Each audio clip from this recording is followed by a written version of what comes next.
কারগুজারি শুনেন। ভোলা গেছি, ভোলায় সম্ভবত বাংলাদেশের একমাত্র জেলা আমার মনে হয় যেখানে জুমার মুসল্লি আর ফজরের মুসল্লি কাছাকাছি।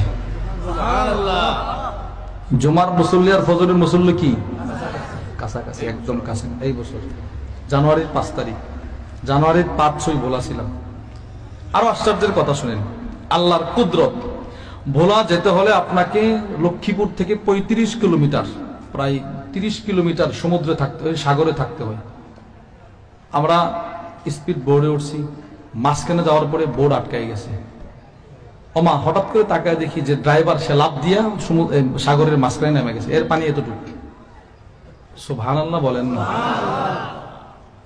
একটু পরে দেখি যে নৌকাটা আসে আটকায় যায়, জাহাজ একটা আটকায় আছে, 3 ঘন্টা যাওয়া আটকায় আছে। আমি বললাম যে ভাই কাহিনী কি? চতুর্দিকে কিচ্ছু দেখা যায় না, এখানে আপনি এত মানে গজর জোয়ার ওঠে নাই, জোয়ার আসলে তারপরে এখানে নৌকা চলবে। পুরা সাগরের মাঝখানে এতটুক পানি, অনেক এলাকা জন্য। মনে করেন আপনাদের জয়ন্তপুর যে থানাটা, এই যেমন এই জন্য হুজুর দোয়া করছে, হুজুর বলছে আমি দোয়া করতেছি আল্লাহ যেন এই চর ভাষায় ভাষায় যেন ভোলা থেকে লক্ষ্মীপুর একটা যাতায়াতের ব্যবস্থা করে দেন। মানুষগুলো অনেক ভালো, অনেক ধার্মিক, ওই এলাকার মানুষগুলো অনেক ধার্মিক। মানে জুমায় যে মুসল্লি, ফজরের সেই মুসল্লি।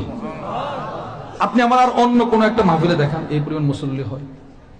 জুমার প্রায় সেম জুমার মুসল্লির কাছাকাছি চলে যায়, খুব আন্তরিক, ধার্মিক। এজন্য ফজরের গুরুত্ব নিজের ভিতরে রাখা, নিজের পরিবারের ভিতরে ফজরের গুরুত্ব নিয়ে আসা।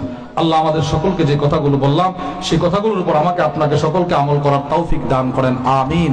ওয়া মা আলাইনা ইল্লাল বালাগ।